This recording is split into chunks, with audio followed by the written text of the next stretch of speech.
இன்றைய சினிமா தளபதி விஜய் நாளை நாட்டின் தளபதியாக போகிறார். தமிழ்நாட்டின் அரியணையில் ஏறப்போகிறார் அல்லது யார் அரியணையில் ஏறுவது என்பதை தீர்மானிக்கப் போகிறார்.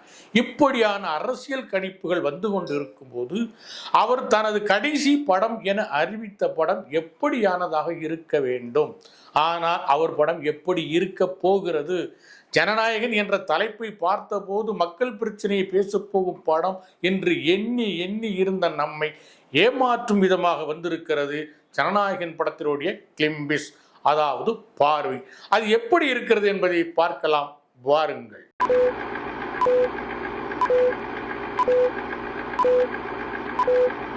ஒலிபெருக்கி நேயர்கள் அனைவருக்கும் அன்பு வணக்கம். விஜய் தன்னுடைய கடைசி படமா ஜனநாயகன் படத்தை அறிவிச்சிட்டாரு.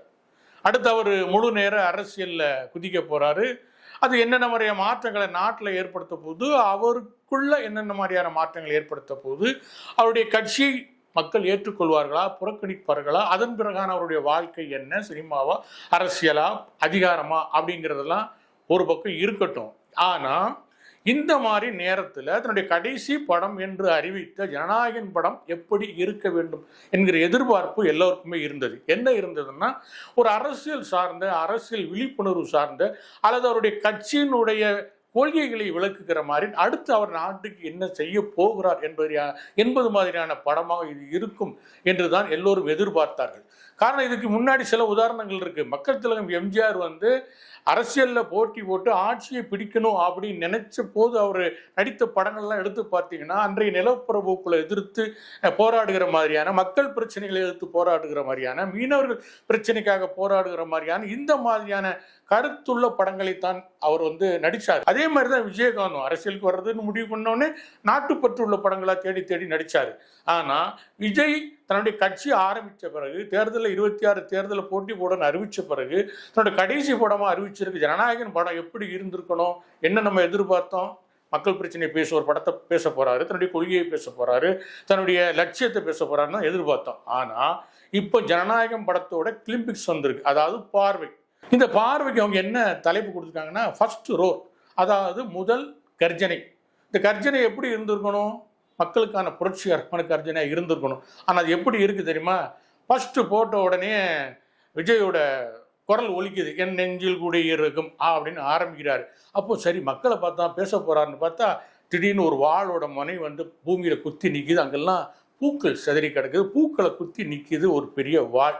தொடர்ந்து அவருடைய ஃபுட்ஸ் கால் அந்த பூக்கள்ல மிதிக்குது. சரி, அடுத்த கட்டமாக என்ன ஆகுதுன்னா, அவர் தெரி படத்தில் ஒரு போலீஸ் கெட்டப்பில் வருவார் இல்லையா, அந்த மாதிரி கெட்டப்பில் ஒரு நெருப்பின் பின்னணியில் அவர் அப்படியே நடந்து வர்றாரு. அப்புறம் ஒரு கத்தி ஒரு வாளை கையில் பிடிச்சிருக்காரு. அந்த கையெல்லாம் ஒரே ரத்தம் கலரியாக கொட்டிக்கிட்டு இருக்கு. இந்த காட்சிகள் நெருங்கிட்டே இருக்குது. ஒரு டைட்டில் கார்டு ஓடுது. அதில் என்ன எழுதியிருக்குன்னா, உண்மையான தலைவர்கள் அதிகாரத்திற்காக எழுவதில்லை, மக்களுக்காக எழுகிறார்கள் என்ற வாசகம் அதில் இடம்பெறுது, ஆங்கிலத்தில் இடம்பெறுது. இவ்வளவு வன்முறை காட்சிகளை காட்டிட்டு கடைசியாக டைட்டில் அவர் ஒரு லைட்டை பிடிச்சிக்கிட்டிங்கிற மாதிரி இந்த இது முடியுது. படம் அடுத்த வருஷம் ஜனவரி மாதம் 9ஆம் தேதி ரிலீஸ் ஆகுங்கிற தகவலோட இந்த கிளிம்பிக்ஸ், அதாவது பார்வை முடியுது. இதிலிருந்து நம்ம என்ன தெரிஞ்சுக்க முடியுதுன்னா, இந்த படம் முழுக்க முழுக்க வன்முறை சார்ந்த படம் என்பது தெளிவாக தெரியுது. ஜனநாயகம் என்பது அதிகார வர்க்கத்தினுடைய கைகளில் இருக்கிறது என்பதைத்தான் இந்த முதல் பார்வை காட்டுகிறது. எப்படின்னா, அதிகாரம் படைத்த பதவி என்பது போலீஸ் பதவி. சாதாரண கான்ஸ்டபிளுக்கே அவ்வளோ அதிகாரங்கள் இருக்கு. ஒரு ஜனாதிபதி ஒருத்தனை நினைச்சா அடிச்சிட முடியாது, ஆனால் ஒரு கான்ஸ்டபிளால் அடிக்க முடியும், அதுக்கு சட்டம் அனுமதிக்குது. அவ்வளோ சக்தி வாய்ந்த போலீஸ் ரத்தத்தின் மூலமாகத்தான் ஜனநாயகத்தை நிலைநாட்ட முடியும் அப்படிங்கிற விஷயத்தை தான் இந்த படம் முன்னிறுத்த வர்றதா நாம கருத வேண்டியிருக்கு. படத்தோட டைட்டில் ஜனநாயகம் அப்படின்னு இருக்கிறதுனால நம்ம எதிர்பார்க்கறது என்னன்னா, ஒரு மக்கள் பிரச்சனையை பேச போற படம், மக்களுக்கான படம் அப்படின்னு தான் நம்ம எதிர்பார்த்துட்டு இருந்தோம். ஆனா இந்த இடம்பெற்ற சில வினாடி காட்சிகளுமே ஒரு தெரி மாதிரி, ஒரு மெர்சல் மாதிரி, அவருடைய பழைய படங்கள் பாணியில் வர்ற ஒரு ஆக்ஷன் த்ரில்லர் படமாக தான் இந்த ஜனநாயகம் உருவாகிக்கிட்டு இருக்கு அப்படிங்கிறத நம்ம புரிஞ்சுக்க முடியுது. இதில் விஜய் ஒரு டெரர் போலீஸ் அதிகாரியாக நடிக்கிறார் அப்படிங்கிறதையும் தெரிஞ்சுக்க முடியுது. போலீஸ் கைகளில் பயன்படாத ஆயுதங்களை அவர் இந்த படத்தில் யூஸ் பண்ணுறாரு. வாளுங்கிறது சரித்திர காலத்தோட முடிந்து விட்ட ஒரு ஒரு ஆயுதம். அது முடிஞ்சு போச்சு. சீக்கியர்கள் வந்து தங்களுடைய அந்தஸ்துக்காக அந்த வாளை வைத்திருப்பதை ஒரு வழக்கமாக வச்சிருக்காங்களே தவிர, அதை தவிர நாட்டில் வாளின் பழக்க வழக்கங்கள்லாம் முடிஞ்சு போச்சு. அந்த வாளை வந்து அவர் கையில் ஏந்திட்டு வர்றாரு. ஒரு போலீஸ் எப்படி வாளை வச்சுக்கிட்டு வர்றாரு, அதாவது போலீஸோட அணிவகுப்பில் அதுலலாம் வாள் பயன்படுத்துவாங்க. ஆனால் நடைமுறையில் வருகிற ஒரு போலீஸு மக்களோட இருக்கிற ஒரு போலீஸ் கையில் வாள் இருக்க வேண்டிய அவசியம் இல்லை, கத்தி இருக்க வேண்டிய அவசியம் இல்லை. ரெண்டையும் அவர் வச்சுக்கிட்டு வர்றாரு.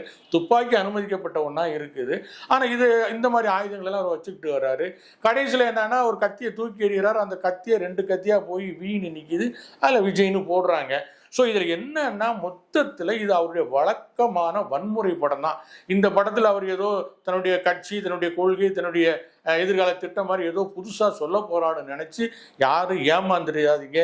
விஜய் அரசியலுக்கு போனாலும், தேர்தலில் நின்னாலும், ஜெயிச்சாலும் போனாலும் அவர் சினிமாவை பொறுத்த வரைக்கும் திருந்த போகிறதே இல்லை. அவருடைய வழக்கமான பாணியை விட்டு விலக போகிறதும் இல்லை.